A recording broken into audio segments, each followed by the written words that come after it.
Hello, welcome back to my channel and welcome to this week's video, which is the mid-year book freakout tag. Okay, so we are a bit over halfway through the year and this tag has I think 13 questions, although like for 2 of them I don't really have an answer, so in reality I'll be answering 11 of them and I am on track for my reading goal. I think I am like either on track or 1 book ahead, which like is fine, I guess. I would love to be further. I have been like in like March or something, I was like 4 books ahead, which was great, but then a reading slump hit me and I've been behind. I have now caught up and I think I am 1 book ahead. And I have read 53 out of 100 books, I think. And so, yeah, let's just get into the questions. And so the first question is, what is the best book I've read this year so far? And usually it's like really hard for me to choose just 1 book, but this year I've only had like 3 5-star books in half of the year, and usually I do have more, so it was, easier to choose. And I went with Last Argument of Kings, which is the 3rd book in the First Law world and like the last book in the First Law, like first trilogy. And it is always very complicated for me to explain the plot of this book because there are like this series, because there is a lot going on. But basically we start the series off by following Logan, and he's like running for his life, and then he meets a magus or like sorcerer and gets like swept in the like magus's plans. And we also follow an inquisitor called Glokta, and he like works for the king, obviously. And we also follow like a noble guy that is in a competition, and there is like a lot of magic. Obviously this is fantasy, there's magic, there are like devils, and they have like enemies from the north and then enemies from the south that they have to battle as well. And there is a lot going on, and I mean the plot is really good, but also the characters are fantastic in the series. And I gave the first 2 books in the trilogy 4.5 stars, and this one I did give 5 stars, and I love it. I had so much fun and also suffered a lot, and I really loved it. It's very dark, but at the same time it has like great humor as well, and yeah, absolutely loved it. 5 stars, fantastic. Then the next question is, what is the best sequel I've read this year so far? And again, this could be an answer, but I tried to, give different answers. So I went with Hunting Evil from the Robert Hunter series, which is mystery thriller, and it is book 10 in that series.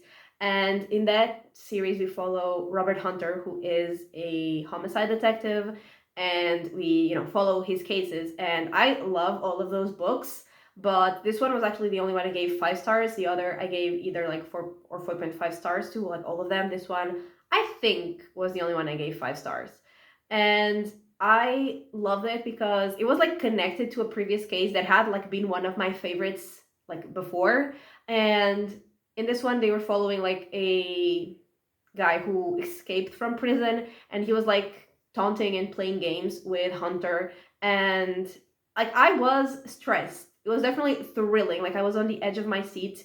I was concerned, I was worried, I was also excited. I had a lot of fun as well with this book. And yeah, also thought that one was great, and I also gave that one, like I said, 5 stars. Then the next question is a new release that I haven't read yet but want to. And I have like a couple, but the one that I'm the most excited to get to, and I think I will get to very soon, is Bury Our Bones in the Midnight Soil, which is fantasy, and it was released in June, and actually like one of my most anticipated releases for this year. And I do like own it physically now, and like I said, I do plan on reading it very soon. And I don't really know much about the premise. I just know that like it's set in 3 different years and we follow 3 different women, and it has vampires, which honestly is enough for me. And I've seen like some great reviews for this book, like from people that I follow. I've seen some, I think everyone I've seen read this book has like loved it. So I'm very excited to get into it, and I think I will actually start reading it next week. So very excited. And I also do really like, the book like aesthetically, and yeah, very excited to get into that one. Then, what is the most anticipated book for the rest of 2025? And again, I have a few, but my most anticipated one, I would say, is Catabases. And like for two reasons. Firstly, I think the plot sounds very interesting, but also I've read and loved everything that R.F. Kuang has written. So I'm very excited, just like for that reason, just because it's like her book, I'm very excited. But also the premise sounds very interesting because we're gonna follow Alice, and she has like sacrificed almost everything to be one of the most brilliant minds in the field of magic, and she is like about to work with a professor that is like very renowned. But then he dies, like the professor actually dies, and now she's gonna follow him into hell to get a recommendation letter from him because that could, be huge for her. And also her rival has the same idea, so they are both gonna go into hell looking for the dead professor to get a recommendation letter. And that sounds absolutely amazing. So I think it comes out in August, like at the end of August, and I am very, very, very excited for it. Then is what was my biggest disappointment, and I actually have two books for this, and it's not like I hated the books, but they were two of my most anticipated releases, so I expected to, like them way more than I did. And so the first one is This Book Will Bury Me, and in that one we're following Jane, and she had like lost her father recently, and she started like getting very involved in like true crime forums, and she got very involved like with some people that she met there. She got very involved, or they got very involved in an active case of some college students that were killed. And the book is actually told like 1 year after all of that happened. She's like telling her version of the story basically. And I like was never that invested because I feel like honestly the mystery wasn't, oh yeah, this was a mystery thriller, I forgot to say that part. The mystery was not like the main part or the main focus of the story. I think it was way more about like Jane and her grief, which is fine, I guess, but it's not really what I was expecting. It's not really what I was like reading that book for. And so I was never really that invested in the mystery. And honestly, I was not really very invested in Jane and like her story, personal story either. So like it was fine. I didn't like dislike the book, but I also didn't love it. So it was a bit disappointing. And the other one was called Eternity, which also one of my anticipated releases. And this one was horror sci-fi. And we're following Hallie, and she was like running from an interplanetary political scandal that put like a target on her back. And she was looking for a job where she could lay low. And she found one where she basically had to like babysit a ship, like a spaceship, that had cryogenically frozen bodies from a program that was actually like stopped, but the bodies were still there and would be there forever, supposedly. And she basically just had to like literally babysit the ship. And she starts like hearing some weird things, noises around the ship. And like the guy who hired her has a shady side business. And also, like from when the program was functioning, the ship had some AI hosts, and they were now sort of glitching, and they seemed to know things about Hallie that they shouldn't. And honestly, that was the only kind of creepy part for me. The other part of like the noises that she was hearing and the rest of like what was happening in the ship, I didn't really think was that scary. And honestly, again, I didn't really care about Hallie and her past and like what was coming for her. So again, it was fine. I didn't hate it, but I also didn't love it. And I did expect to love these books, so they were a bit disappointing. Then the biggest surprise so far. So I think the biggest surprise was Fourth Consort, which was sci-fi. And this one was like one of my anticipated releases, so I expected to really like it. But I didn't expect to love it as much as I did. Like I expected to like it as in like a 4-star kind of like. I didn't expect to love it as much as I did. But basically we're following Dalton, and he was part of Unity, which is like an interplanetary, interspecies association that basically wanted other species to join them. And so Dalton was like on a work assignment on like a planet. And there is also another of those interplanetary interspecies associations that is called Assembly, I think. I'm not entirely sure, I could be wrong, but there was also like a representative of that other organization there on the same planet, and they obviously each wanted like the main species of that planet to choose them, so they were like kind of rivals. And they, after some things go wrong, they get stranded on that planet, and so they have to try to survive with that species, which is not that friendly. And so we see them as they try to survive, and like I was having fun, I was having a lot of fun with the book.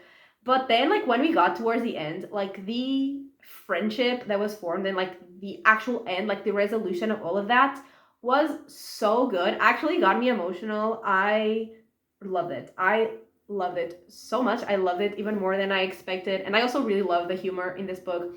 And like I said, I expected to give it like 4 point something stars, but I ended up giving it 5 stars, which is like loving it even more than I expected. And yeah, I absolutely loved it, and it was definitely a surprise that I loved it that much. Then, what is my new favorite author? And I think I have to go with Joe Abercrombie because I read the first trilogy in the First Law world from him, and also the first standalone in the First Law world as well. And actually finished this week another book from him called The Devils, which is the start of another series. And I loved all of the books. I gave either like 4.5, or even 5 stars to all of them.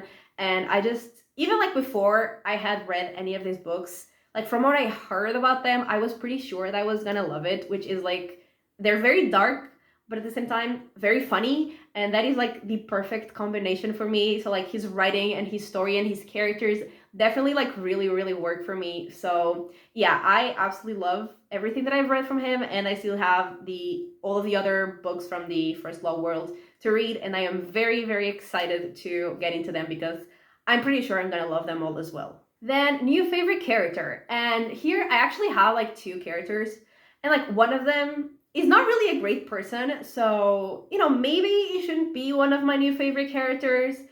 But let's start with maybe the one that is like a better person. So I read like The Way of Kings earlier this year, and I loved like 2 of the characters from here, but like choosing one, I would choose Kaladin because he is iconic, first of all, and secondly, he is like a good person. And yeah, I love him. I loved being in his POV. I was always excited when we got to his POV. And yeah, I really, really like him. Not only like following his POV, I really like him as a character. He's a very interesting character. And also, like I said, he's an absolute icon.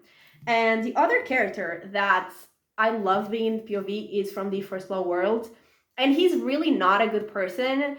He is, I mean, he's also a very complex character, but he's not exactly a good person. And that is Glokta. And he is the Inquisitor. And he is, sometimes likes to torture people. So like I said, not the best person, but he is such an interesting character to follow as well. And yeah, like again, every time we were in his POV, I knew I was gonna have so much fun. Would I like to meet him in real life? No. Would I like to meet Kaladin? Yes, absolutely. Would I like to meet Glokta? No. No way. But to read from his POV was so much fun. And also sometimes he did some good things, sometimes he did the right thing. Sometimes he was a decent guy, sometimes he wasn't, but that's what made him fun. And yeah, I had a lot of fun with both of these characters, and also with both of these books and both of these series. Although like with the Stormlight Archive, I've only read this book because I loved it, but also it's very intimidating to read any of these books because they are massive. Now would be like when 2 questions that I don't really have an answer for would come. And the first is like the new crush or a new ship, which I don't really have. I don't really read romance. And when I do, I don't really care. So I don't have one. And the other is a book that made you cry. And no book has made me cry. So I also don't have an answer for that. Like there are some books that made me like emotional, but like cry, I don't really cry with books. I've only ever cried with like 2 or 3 books ever like in my life. So it's not a thing that usually happens, so I don't have a book that I cried. But like I said, like Fourth Consort, the end did make me emotional. There were a few other books that made me emotional, but like actual crying, like actual tears, no book made me cry. Then a book that made you happy. So every time I answer this question, like every year I answer this question, I am like trying to figure out the book that made me happy, and I always realize that I don't really read happy books, all the books that I read are like either sad or like tragic, or they're like war, or so I don't really read that many happy books. But again, Fourth Consort definitely made me happy. The ending was so cute and like unexpectedly cute.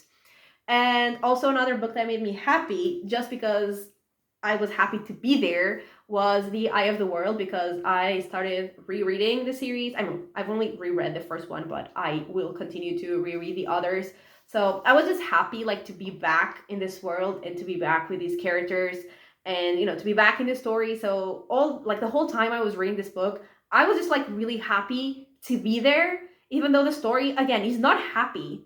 They're suffering, they're struggling, they're going through a lot, but I personally was just happy to be there. So like it did make me very happy to reread this book. Next question is the most beautiful book I've bought this year, and I actually haven't bought that many books this year. I'm doing great and not buying that many books because I already have so many unread books, but some of the books that I think are really pretty are like the First Law books. Like they're very aesthetically pleasing to me, and I only have like the initial trilogy here and this one, which is the first of the standalones. The others I have like at my place and not my parents' place, which is where I currently am right now, because here like at my parents' house I only bring the books that I read because I have like more places to store the books, and then at my house I leave the unread books because is where I spend most of my time and therefore will need them to read. So yeah, I really think these books are gorgeous. And actually I think the initial trilogy, I don't know if I bought it this year or last year, but the standalones I am 100% sure I bought this year. And another book that I think is gorgeous that I got very recently is The Book That Broke the World, which again I don't have here with me, but trust me when I say that I did get it, and it's gorgeous. I think that whole series trilogy is absolutely beautiful, and I'm also very excited to be reading that one very, very soon. Then the last question is some books that I have to read by the end of the year. And well, there are still 9 of my anticipated releases, because I had like 20 anticipated releases. 9 of them I still haven't read, and I think 8 of them are not out yet. I'm not entirely sure, but yeah, I obviously want to read all 9 of those books. And I also want to finish the First Law World standalones, because again, they are there waiting for me at home.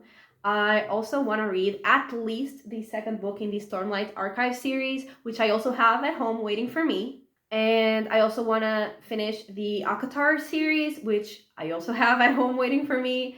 And there are just like so many books, and hopefully I will still read around 50 books. So there are a lot of books that I still want to get to, but mostly like I want to continue or finish series because I have so many series that I'm like in the middle of, and I want to make some progress in those. That is definitely gonna be the priority in terms of my reading, especially the physical books that I own. Most of them are like in series, so I want to make some progress in those. And yeah, those are all of the questions in this mid-year book freakout tag. And so that is everything for this video. So thank you so much for watching. I really hope that you have enjoyed it. And if you did, give it a like and subscribe. And I will talk to you next time. Bye!